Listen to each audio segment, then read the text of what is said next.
राजी नवाजी साध संगत अपनी मन वृत्ति एकाग्र करने वास्ते, रसना पवित्र करने वास्ते गज के आखो धन सतगुरु प्रताप।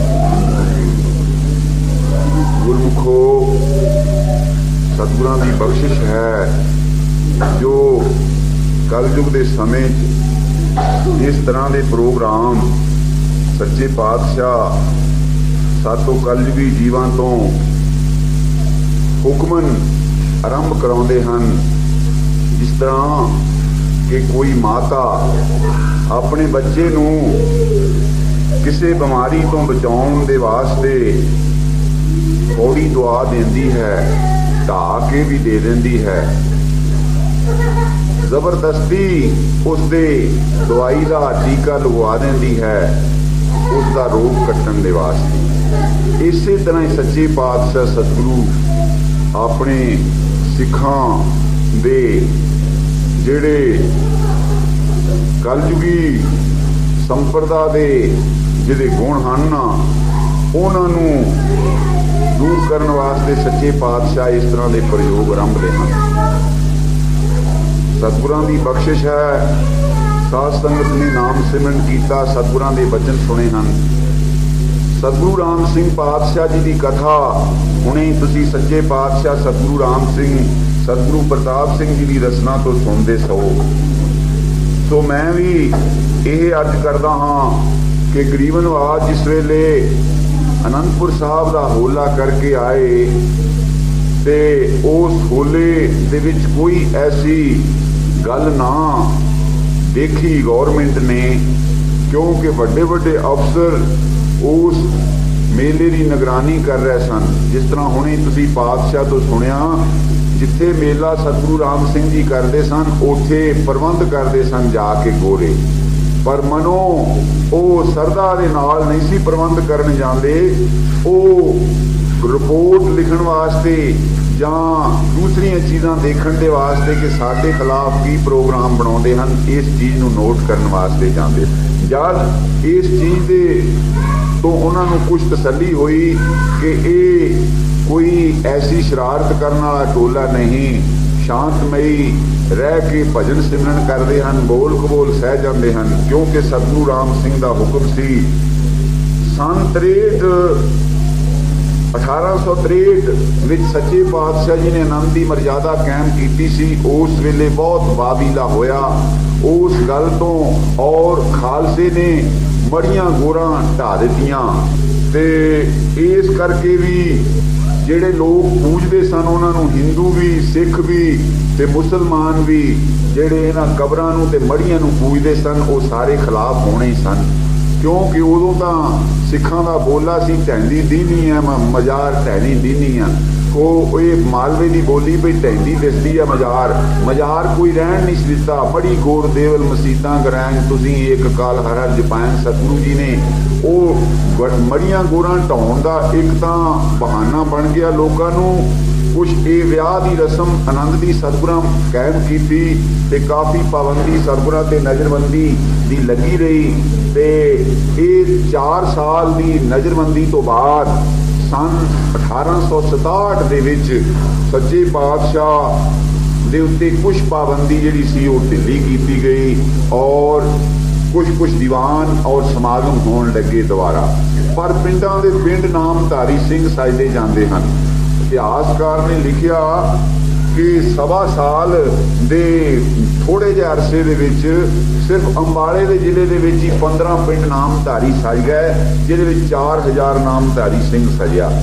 इदा नहीं सी कि सानू तकीदा करनिया पैंदियां सी बहुत पहले तू भजन पुछ ला ते तू मात शराब छड्ड दे, उन्हां सिंघां दी करनी सी, उन्हां दी रहनी और उन्हां दी मर्यादा चाली देख के मल्लो मल्ली खिंचे जाते सन चमक पत्थर वांगू। ते सच्चे पातशाह ने प्रोग्राम इस ते बनाया कुछ तीर्थ धामां ते जाके मेले मनाउण दा।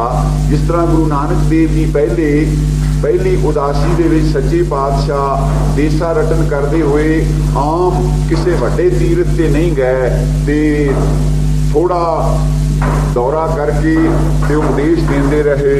सतगुरां ने विचार की कि क्यों ना जिथे ज्यादा पब्लिक इकट्ठी हुंदी है उस जगह जाके कुछ उपदेश किया जाए। फिर गुरु नानक देव जी ने बड़े बड़े तीर्थ जिहड़े सन कुरुक्षेत्र जां गंगा बनारस ते जगन्नाथपुरी ते मुसलमाना दे मक्के शरीफ बगदाद इस तरह सतगुरां ने दौरे किए। हुण सतगुरु राम सिंह पातशाह जी ने भी ये मेला आनंदपुर साहब किया होले का, ते हुण इस तो बाद प्रोग्राम बनाउंदे हन कि ऐतकी दी दिवाली जिहड़ी ओह श्री अमृतसर मनाई जाए।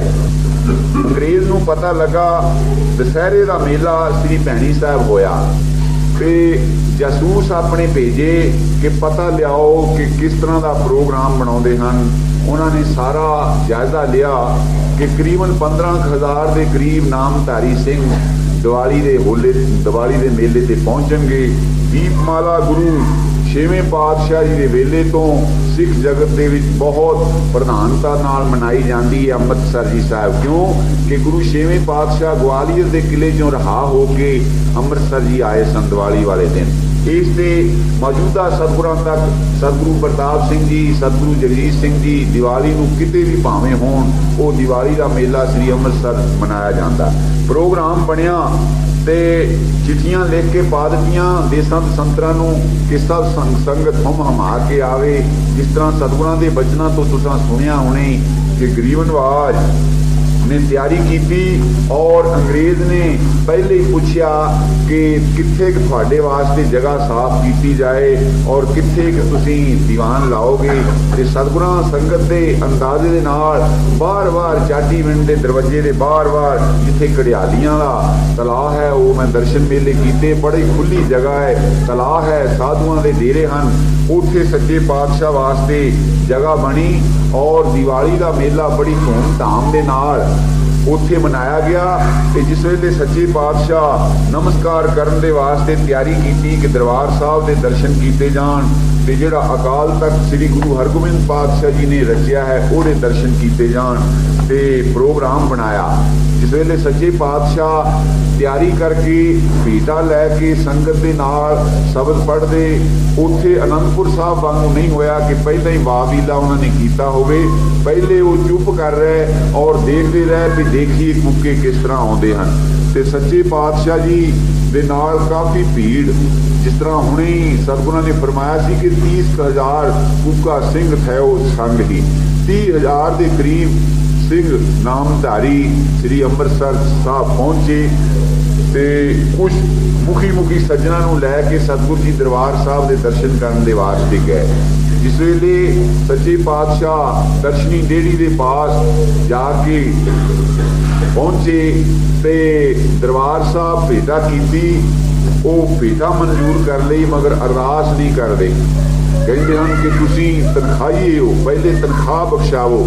सच्चे पातशाह जी ने कहा कि असीं की कुरीति करते हाँ, बस फिर जिस तरह एवें कोई मन घट गल्लां कि तुहाडे सिख जिहड़े वो तुहानूं गुरु क्यों कहते हैं और तुहाडे सिख पग ला दिंदे हैं, दीवान दे विच मस्ताने हो जाते हैं, केस खिलार देंदे हैं, तुसीं तुरकानी कलाम जपदे हो, इस तरह दीयां ऊजां लगे लाओ।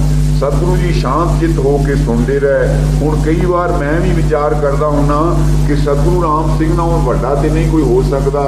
सतगुरु राम सिंह जी ने किन्ना अड्डी चोटी का जोर लाया मेल करने के वास्ते भी किसी तरह। और ज्ञानी ज्ञान सिंह के लफ्ज हैं कि सतगुरु जी ने अपना पूरा जतन किया कि किसी तरह भी मेल हो लै, मगर वो मेल नहीं उन्हें होने दिता। पुजारियों ने उन्होंने पाटक पाई रखा।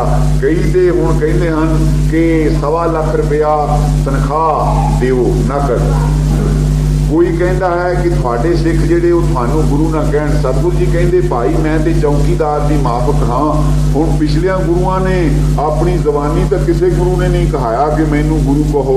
गुरु नानक देव ने कहा कि मैनू गुरु कहो, कहो नानक हम नीच करमा कहते रहे। गुरु गोबिंद सिंह पातशाह ने एडी एक लकीर पा दी कि जिहड़ा मैनू परमेश्वर कहेगा वो नरक कुंड दे विच पैगा। इस तरह सारे गुरु अपने आप नू बहुत नीचा कहाते रहे, क्योंकि जगह ये महाराज ने गहर गंभीरी एडी बनाई कि समुंदर भी इन्ना गहरा नहीं जिन्ना सतगुरु गहरा है।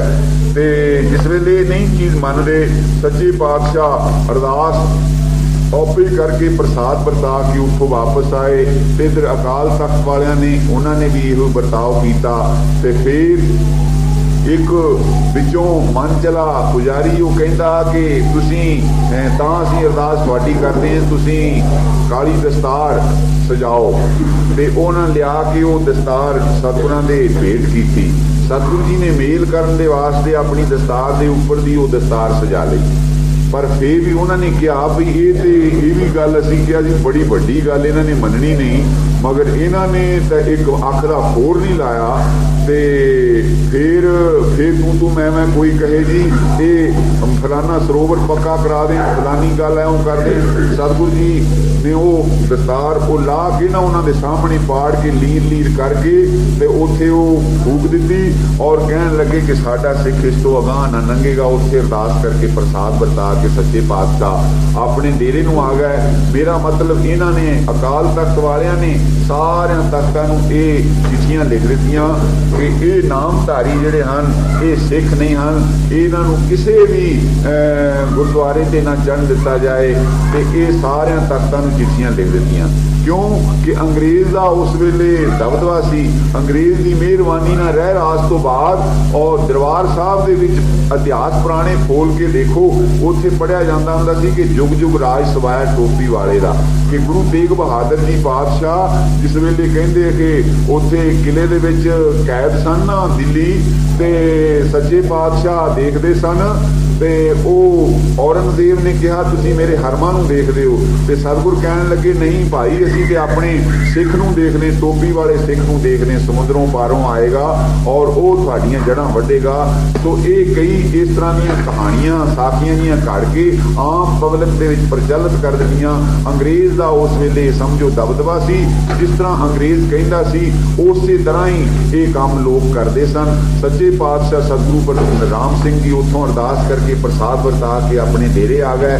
मेला बड़े कामयाबी नाल होया। जिहड़े शहर के बड़े बड़े पतवंते सज्जन सन वो जाके डेरे सतगुरां दे दर्शन मेले करके आए और डेरे जाके बहुत सारे उपदेश लैके आए। सैकड़ियां की तादाद दे विच नामधारी सिंह सजे। सतगुरु सच्चे पातशाह वो मेला मना के इसे तरह ही पढ़ाओ पढ़ाई दौरा करते। उस साल की जिहड़ी माघी सी वो श्री बाबा जमीत सिंह जी जिहड़े सन गिल्लां वाले, उन्हां दे पास जाके सच्चे पातशाह उत्थे डेरा कीता, उत्थे माघी मनाई। ये संत जमीत सिंह जी जिहड़े सन ये सतगुरु राम सिंह पातशाह जी तो पहला गुरु बालक सिंह जी के पासों भजन पुछया सन। और सतगुरु राम सिंह जी जिहड़े गिनती करते सन 2.5 सिखां की, उन्हां विच अद्धे सिख की इन्हां दी गिनती आउंदी सी, क्योंकि ये ब्याजी रुपया दे दिंदे सन ते इन्हां दी शाह बनौटी चलदी सी। ते सतगुरां ने वचन कीता सी कि जमीत सिंह तैनूं कई बार कहा कि ब्याज का रुपया ना लिया कर, जा पे हुण तूं कहंदे उल्टियां कर करके कढेगा। ते सच्चे पातशाह सतगुरु प्रताप सिंह जी रचना तो मैं ये वचन सुनिया आ, किसी शायद भाषण च भी देव कीता होवे कि वो जदों प्रसादा छकदे सन उदों उन्हां नूं बात च उल्टी आ जाती सी। सतगुरां दा वचन इस तरह, मगर वो भजनीक किड्डे सन, बड़े बंदगी वाले साधु सन। ते सतगुरां दे नाल कई बार इस गल दे उत्ते बहस पैंदे सन, अड़ जाते सन। क्यों कि जिहड़ा आदमी धर्म कर्म करता है, कोई मेहनत करता, उन्होंने मान जरूर हो जाता कि मैं इन्नियां माला फेरदा, मैं इन्ने पाठ करदा और मैं सोध रखदा, मैं सेवा करदा, उन्होंने मान हो जाता। उन्हां दे मन दे विच ये चीज़ सीगी कि मेहनत करनी, जिहड़ी अभ्यास करना, सिमरन करना, ये वड्डी चीज़ आ। ते सच्चे पातशाह मुस्कुरांदे फरमाउंदे हुंदे सन कि भाई जमीत सिंह बख्शिश वड्डी है, बख्शिश सतगुरु कर देवे ते ते फिर समझ लो भी एकदम लकीर फेरन वाली गल ही है भी जिद्दां मर्जी कोई गुनाही होवे। जिस तरह एक प्रमाण आउंदा कि सच्चे पातशाह फरमाउंदे हुंदे सन आप ही सतगुरु प्रताप सिंह जी के 2 साधु सन। एक साधु कुछ थोड़ा ढिला सी, उसने अपनी मौज दे नाल उठ के इशनान करना ते मौज नाल ही उठ के उन्हें थोड़ा सिमरन करना। ते दूसरा बहुत अभ्यासी सी, उन्हें तड़के वड्डे उठ के ते इशनान पानी करके एक पत्थर की सिल सी वो दरिया के कंढे उत्ते बैठ के सिमरन करना, बड़ा नितनेम करना। वो समा पा के देवनेस नाल दोनों काल व उदास होए जिस वेले दरगाह च गए ते ओ जिस वेले पहला जिहड़ा थोड़ा ढिला सी और मौज मेले का मालिक सी, थोड़ा मौज नहीं करता सी बंदगी, ओदी बारी आई। सब पुछया सुना बई की कुछ करके आया, कहंदा गरीब नवाज कीता कुछ नहीं, गुनाही हाँ, बख्शिश दे नाल ही साडा ते गुजारा, बख्श लो, कीता कुछ नहीं। ते ओ बख्शिश मंगी अंदरों हो के ते सच्चे पातशाह ने बख्श दिता ते निगा दिता सचखंड वल। ते ओ बारी आई सिमरन करन वाले दी, ओदे मन च थोड़ा जिहा हंकार, जिहड़ा हरजू हंकार ना भावे बेवकूफ सुनावे, ओ कहंदा ओनू हुक्म होया सुना बई, कहंदा भी गरीब नवाज इंसाफ करियो, अदल करियो। ते ओदे दिल च सी भी ये ना करन वाला जिहड़ा ये गां लंघ गया, तो हुण मैनू खरा किड्डी उच्ची पाली मिलेगी, मेरी मेहनत बड़ी कीती हुई आ।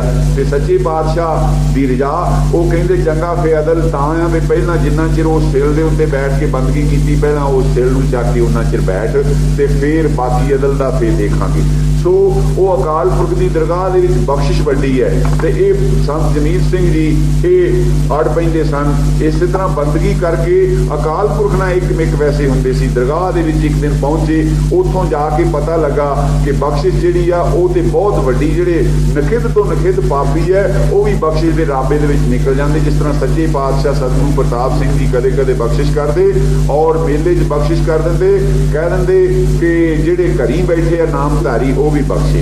ਉਹਦਾ कारण कि कईयां दे मन च अड़ हुंदी है कि असी लो जी असी जाके खड़े होवांगे, असी खिमा मंगांगे, असी जाना ही नहीं, चलो जे साडे सानू बाईकाट कीता तो घर ही बैठ जाना, उन्होंने दीवान च ही आउणा छड्ड देना। ते ओ जे इस तरह का बख्शिश का दरवाजा ना खोलन ते वो घर दे घर ही बैठे रह जाते। सच्चे पातशाह उन्होंने लियाउण दा मौका देंदे, बख्शिश का दर खोलते हैं।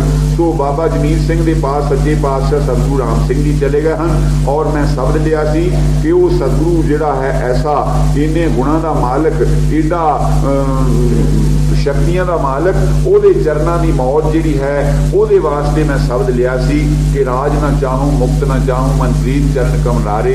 एक पंक्ति रही वो कह के मैं समाप्ति करांगा क्योंकि फिर टाइम की बड़ी पाबंदी।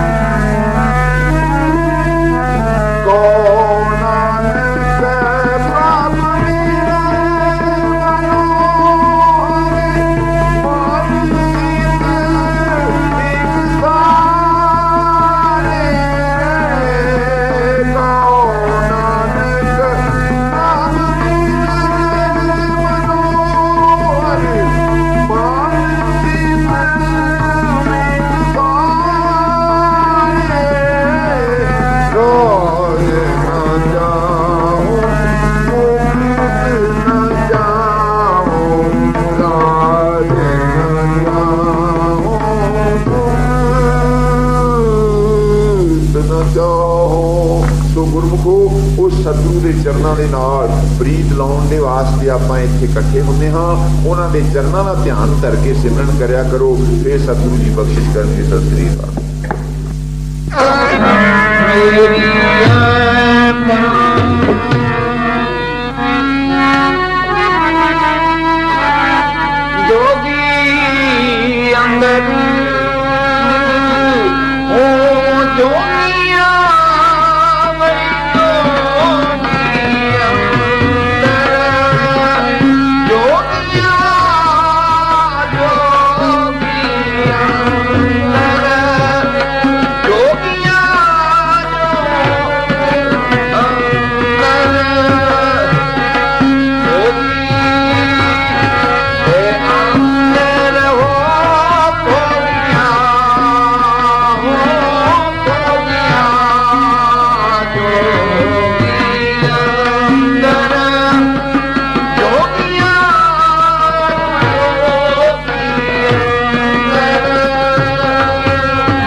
सतगुरु की साजी नवाजी साध संगत अपनी मन बिरती एकाग्र करने वास्ते रसना पवित्र करने वास्ते कज किया को धन सतगुरु प्रताप सिंह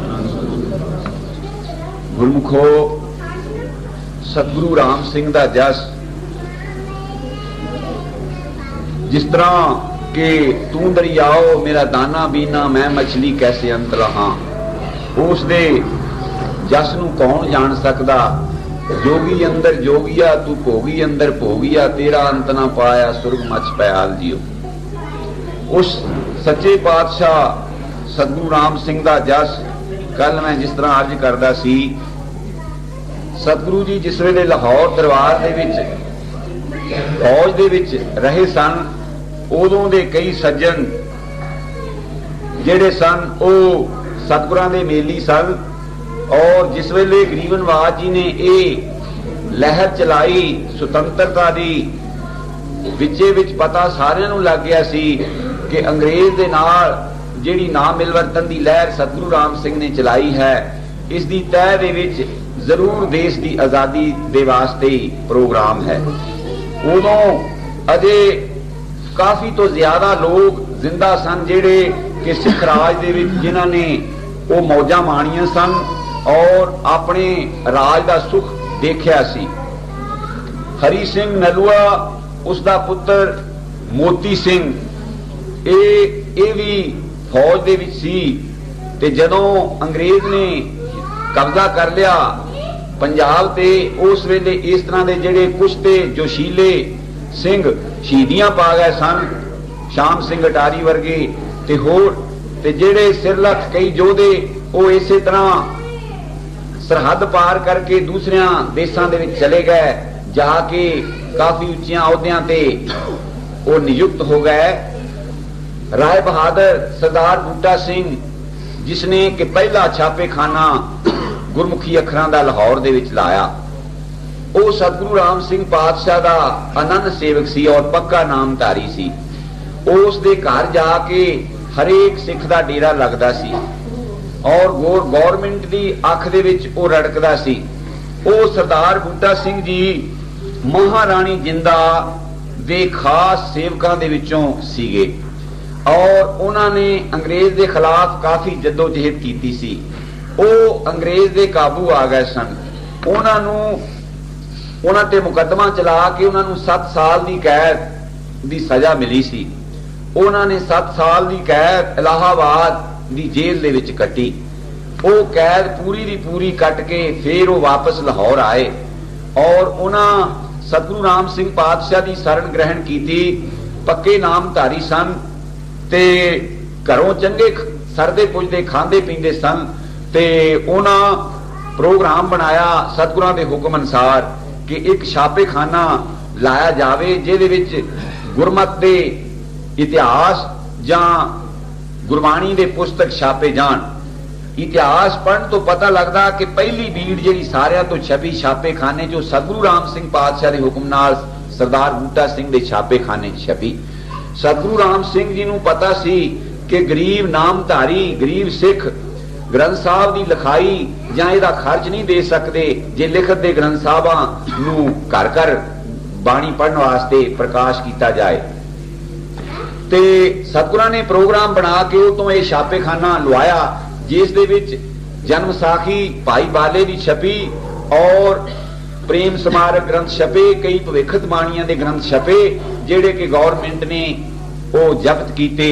सो सतगुरु राम सिंह पातशाह जी का यह सेवक जिहड़ा मोती सिंह ਜਿਹੜਾ सरदार नलूए का पुत्र सी, ये भी सतगुरां दा सेवक सी। और ਜਿਹੜੇ सिख सतगुरां ने भेजे, नेपाल भेजे सन, वो सिख भी फौज की नौकरी वेले उधर उधर ही आन, उन्हां दी जान पछाण सी ते तां जाके वो जंग बहादुर दे नाल मिले सन। फिर सतगुरु राम सिंह पातशाह दा श्रद्धालु वेदांती जी लिखिया, उन्हां दा नाम ते नहीं कोई पता लगा, इतिहास होवेगा। वेदांती जी करके कहते हैं वो महाराजा रणवीर सिंह दे गुरु सन, कश्मीर दे महाराजे दे। ते सतगुरु राम सिंह पातशाह ने जिहड़ी आजादी की लहर चलाई, इस दे नाल जिहड़े सियाणे सियाणे लोग सी वो बहुत सहमत सन। ते ये कश्मीर दरबार दे विच दो बंदे ज्यादा सरकर्दा सन। दीवान किरपा राम ये एमनाबाद के रहने वाले सन, ये बड़े पक्के नीतिवान और सियासतदान सन, मगर थोड़ा जिहा अंग्रेज वाल नूं इन्हां दा झुकाव सी, अंग्रेजां वाल नूं। ते जिहड़े वेदांती जी सन ये राजे दे गुरु सन, राजगुरु सीगे। इन्हां दी भी काफी वड्डी हसीयत सी। इन्हां दी प्रेरणा दे नाल एक कश्मीर दे विच, जम्मू रियासत दे विच एक नामधारी पलटन खड़ी कीती गई। ओहदा उद्देश तुसीं आप सियाणे लोग सोच सकते हो कि सतगुरु जी ने इसे तरह बाहरलियां रियासतां जिहड़ियां सन सरहदां ते, उन्हां दे विच अपने सिख इसे ते भेजे और इत्थे पलटन खड़ी कीती कि सिख जिहड़े ओ फौजी कवायद सिखण और वो इस ट्रेनिंग तो कामयाब होके ते फिर वो मुल्क नूं आजाद कराउण वास्ते इसका कारण बन। ते अंग्रेज भी कोई इस गल तो अखां नहीं सी मीटी हुई, जिहड़ा एक माड़ी माड़ी गल दे उत्ते निगरानी रखदा सी, वो भी इस गल नूं बड़ी टोह लैंदा फिरदा सी कि किस तरह नामधारियां बारे उन्होंने कोई चीज पता लगी। ये पलटन करीबन 300 ਸਿੰਘਾਂ ਦੇ करीब ये कूका रजमट नां दे नाल मशहूर होई। ये सारे दे सारे नामधारी तुसीं हिसाब लाओ कि ਜਿਹੜੇ सतगुरु राम सिंह पातशाह ਦੇ ਵੇਲੇ ਦੇ ਨਾਮਧਾਰੀ ਸਿੰਘ ਹੋਣਗੇ और कूका पलटन ਉਹਦਾ ਨਾਂ ਸੀ। ਤੇ ਉਹ ਸਿੰਘ ਆਪਣੀ ਰਹਿਤ ਮਰਜ਼ਾਦਾ ਭਜਨ ਬਾਣੀ ਕਰਦੇ, ਨਿਤਨੇਮ ਕਰਦੇ ਤੇ ਫਿਰ ਉਹ ਜਿਹੜੇ ਸੀਗੇ ਸਰਕਾਰੀ ਕੰਮ ਉਹਨਾਂ ਨੂੰ ਸਰੰਜਾਮ ਦਿੰਦੇ। इस चीज तो खुश होके जिहड़ा गुरसिख होएगा वो हर एक ड्यूटी का, हर एक चीज का वो बहुत उच्चा पाबंद हुंदा, वो हर एक थां कामयाब हुंदा। वो तो उन्हां तो खुश होके महाराजे ने उन्हां दीयां ड्यूटियां सरहदां ते लागियां सन और बड़े इतवारी जगह उन्हां नूं कायम कीता होया सी। ते अंग्रेज इस टोह विच सीगा ते किरपा राम जिहड़ा सी दीवान वो इस गल तो थोड़ा जिहा चिबदा सी भई ये काम चंगा नहीं। ते इन्हां ने ना कि अंग्रेज के खिलाफ हैं कूके ते ये बड़ा कुछ उन्हां दे खिलाफ करते हैं, वो किसी टोह दे विच सी। इसे दौरान दे विच अगे चल के जदों कि कूकियां सिंघां ने गुजरां नूं मारिया और थोड़ा बहुता इस तरह शोर शराबा होया, इस गल की बिना ते उन्हें महाराजे नूं उकसा के ते ये चीज सिखाई कि देख तेरी रियासत खुस जाएगी। ये नामधारी जिहड़े कूके हैं ये अंग्रेज के कट्टर विरोधी हैं ते तू उन्हां दी पलटन अपने ना केगा रखी हुई है, नौकरी दिती हुई उन्हां नूं ते तेरे ते गल बुरी आएगी। वो इस गल तो डरदे होए उन्हें 3 साल वो पलटन कायम रही। 3 साल तो बाद वो पलटन तोड़ दी और सिंह आपो अपने घरों घरी आ गए। हीरा सिंह सडौरे वाला उन्हां दा फौजदार सी, उन्हां दा आगू सी। तारा सिंह खारे का जिहड़ा सी ये अजीटन सी। सो जिस वेले इस तरह सिंह ये फौज पलटन तोड़ दी गई ते सच्चे पातशाह अपना प्रोग्राम जिहड़ा वो ज्यों का त्यों उलीकी जाते हैं। ते इधरों मैं कल अर्ज करता सी कि सतगुरु जी दौरा करते करते जमीत सिंह जी दे पास गिली उत्थे माघी का मेला बनाया ते दौरा करते करते सच्चे पातशाह गुजरांवाले जिस वेले आए ते घर जाख गुजरांवाले का एक नाल ही हिस्सा हुण ते विच ही मिल गया। पहलियां जो वखरा जिहा सी उहनूं कई तां गज राख कहंदे हुंदे सी भई उत्थे, क्योंकि महाराजा रणजीत सिंह दा वो शहर सी गुजरांवाला, इस करके उत्थे फीलखाना और उत्थे हाथी रखे जाते सी, तां करके उहदा नाम गज राख सी। उह तों बिगड़ के घर जाख बनिया ते कईयां ने उसका बनाया कि इन्ना नेड़े सी शहर तो भई कोई भी काम शहर का करके ते जाके रोटी घर खा लेनी, घर जाख। ज्यादातर वो घर जाख ही वो मशहूर होया। ते सच्चे पातशाह जद उत्थे गए तो उत्थे सतगुरां नूं हरी सिंह नलूए दे जवाई संत लहणा सिंह जी वो मिले। ओह बड़े उच्चे घराने दे सन, बहुत अमीर सन ते संतां दी संगत हुई। संतां दे पास दर्शन मेले करन जाया करन, बचन बिलास सुनिया करन, कुछ लाग लगी ते कुछ ऐसा रिश्तेदारां दे विच ब्याह शादी सिंह उन्हां दा नाम सी, वो महापुरुष बहुत भजनीक सन, उन्हां दी संगत सी उन्हां नूं। ते जिस वेले कंठे भुगतियां ते इस तरह के कड़े जड़ाऊ ते शाही ठाट दे नाल उसे लिवास दे विच संतां पा चले गए ते संतां ने सुभावक ही कहा, कहन लगे पुत्र साधा दे पास इस तरह के ठाठ बाठ नाल नहीं आईदा, साधा पास निर्माण होके आईदा।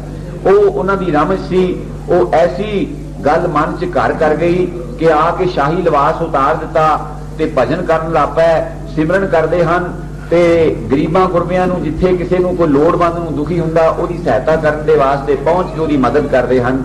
एक दिन इसे तरह तुरे जाण ते एक कुत्ती ने आके लत्त दे उत्तों चक भर लिया ते ओ नाल दे शरीर ओनू दबकण लगे, कहंदे नहीं इहनू मारना नहीं, देखो ये किथे जांदी है। जब ओहदे मगर ही तुर पए, जिस वेले गए जाके देखदे हन ते उसने बच्चे दिते हुए ते ओथे बैठी, ओथे जाके बैठ गई। संत कहन लगे कि मैनू इन्हें इशारा किया कि तेनू पता नहीं मेरे बच्चे भुखे है, मैं 2 दिनों की भुखी हाँ ते मैनू प्रसादा नहीं पाया, उसनू प्रसादे लिजा के पाए। इस तरह के दयावान और भजन बंदगी सिमरन करते हैं ते किस तरह का उन्हों की चाली, किस तरह की इन्ने भजन च परपक्क होए कि अंदर भोरा बना लिया, थले अपने मकान दे कोई धन पदार्थ की तो कोई कमी नहीं सी, करोड़ां दे हिसाब च माया सी ते भोरा बना के उथे अजे कशहरा नहीं पहनिया ते लगोटी लाउंदे हन, कपीन लाई हुई है ते गुरु नानक पातशाह वांगू जिस तरह वो कपीन मात्र रखते सन ते ओ लगोटी पहरी हुई है ते ऊपर एक चादर रहिंदे हन। कईयां सिंघां ने बसंत नंबर दे विच दर्शन कीते होणगे फोटो दे, इत्थे एक गुट्टा कीता है, जूड़ा कीता है केसां दा ते ऊपर चादर लई हुई है ते कुर्सी ते बैठे हन ते बिल्कुल कोई रहत मर्यादा नहीं अजे रखी हुई ते भजन इन्ना करते हैं कि एक बाटी पानी की भर के भोरे दे विच रख लेंदे ते उस बाटी दे विचों चादर गिल्ली करके ते ओ भ्यों के उपर लै लेंदे। भजन करते करते जिस वेले वो सुक जाती फिर उसनूं भ्यों लेंदे, फिर उपर लै लेंदे, इन्ना सिमरन करते। सच्चे पातशाह सतगुरु राम सिंह जी इसे तरह किरपा करते करते उन्हां दे पास जदों पहुंचे ते दर्शन उन्हां कीता, ओ अगे ही जिस तरह कोई चीज सुधरी हुई सी ते सतगुरां दे दर्शन करते सार उन्हां नूं ठंड जी पई ते सतगुर बड़े खुश होए, प्रसन्न होए ते कहन लगे सच्चे पातशाह प्रसाद छको। सतगुर कहंदे 7 वचन लियाओ ते ओ उसे तरह की बिरती, उसे तरह की मर्यादा जो प्रसाद लिया थाली च पा के ते सच्चे पातशाह जी दे अगे रखी ते सच्चे पातशाह जी ने वो प्रसाद छकिया ते भोग लाया ते सिंघां ने कोलों शंका की, कहन लगे कि गरीब नवाज भी इन्हें भजन नहीं पूछया, अजे कोई मर्यादा नहीं, सोध नहीं रखी हुई, इशनान नहीं किया ते तुसीं भी अजे खुले इशनान च सी तो उन्हें प्रसादा लियांदा तुसीं छक लिया। ते सतगुर कहन लगे भाई मैनू दोनों ही सोधा मंजूर हैं, अंदरली भी और बाहरली भी, पर अंदरली सोध बहुत औखी है, इस करके मैं थानू ये बाहर मर्यादा दसी है।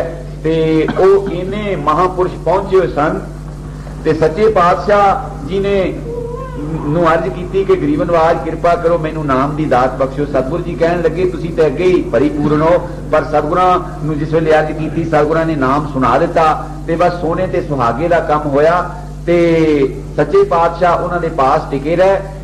कुछ चिर दर्शन मेले दिते ते सतगुरां ने फरमाया सही जी, कहन लगे कि सतगुरु गोबिंद सिंह जी दे बने बनाए 2.5 सिख मैनू मिले हैं। एक इस साहब ते पूरे संत लैणा सिंह जी ते साहब ते बाबा जमीत सिंह जी कान्हे काशे वाले ते अद्धे सिख बाबा जमीत सिंह जी टपई वाले। ਜਿਹੜੇ बाबा जमीत सिंह जी कान्हे काशे वाले सन, ये महापुरुषां ਦੀਆਂ कथावां ਜਿਹੜੀਆਂ ਹਨ गुरु राम सिंह पातशाह ਦੇ ਬਾਗ ਦੇ ਵਿੱਚ ਉੱਥੇ ਕਲਪਤਰੂ ਲੱਖ ਬਾਗ ਵਿੱਚ ਤੇ ਕਾਮਧੇਨ ਦੇ ਵੱਧ ਹਜ਼ਾਰਾਂ, ਉੱਥੇ ਇਸ ਤਰ੍ਹਾਂ ਦੇ ਮਹਾਪੁਰਸ਼ ਇੱਕ ਇੱਕ ਦੀ ਕੀ ਜੀਵਨੀ ਜੇ ਪੜਨ ਲੱਗੀਏ ਕਰਨ ਲੱਗੀਏ ਤੇ ਬੜੇ ਟਾਈਮ ਦੀ ਲੋੜ ਹੈ। ਤੇ ਬਾਬੇ ਜਿਹੜੇ ਜਮੀਤ ਸਿੰਘ ਜੀ ਕਾन्हे ਕਾਸ਼ੇ ਵਾਲੇ ਸਨ ਉਹਨਾਂ ਨੇ ਭਜਨ ਪੁੱਛਦਿਆਂ ਸਾਰੀ ਉਹਨਾਂ ਨੂੰ ਹੁਕਮ ਹੋਇਆ ਕਿ ਕਹਿਣ ਲੱਗੇ ਦਿੱਲੇ ਦੇ ਦੁਆਰੇ ਤੇ ਬੂਹੇ ਬੂਹੇ ਤੇ ਡੇਰਾ ਲਾ ਦਿਓ ਤੇ ਉੱਥੇ ਥਾਣੇ ਦੇ ਮੋਹਰੇ ਦੂਸਰੇ ਪਾਸੇ ਥਾਣਾ ਤੇ ਇਧਰਲੇ ਪਾਸੇ ਕੁਟੀਆ ਬਣਾ ਕੇ ਜਿਉਂ ਆਸਣ ਜਮਾਇਆ 12 ਸਾਲ ਬੰਦਗੀ ਕਰਦੇ ਰਹੇ ਉੱਥੇ। ਔਰ ਉਹਨਾਂ ਨੂੰ ਸਤਿਗੁਰੂ ਜੀ ਕਹਿਣ ਲੱਗੇ ਕਿ ਇਹ ਸਾਡੇ ਬਣੇ ਬਣਾਏ ਸਿੱਖ 2.5 ਮਿਲੇ ਹਨ। सतगुरु जी ने जिस वेले इसे तरह का प्रोग्राम बनाते हैं ते दौरा करते करते हुण फिर वापस भैणी साहब नूं आउंदे हन ते टाइम भी नेड़े हो गया ते मैं एक बारी पंक्ति कह के फिर खिमा मंगदा। सतगुरां दे चोज बेअंत हन। ਉਹ जिस तरह बाणी दे तुक दे विच सतगुरु जी कहंदे तेरा अंत ना पाया सुरग मच प्यार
गुरमुखो सतगुरु का जस जिहड़ा था है मैं तुझ बुद्धि वाला जीव की वर्णन कर सकता। सस्ती बात।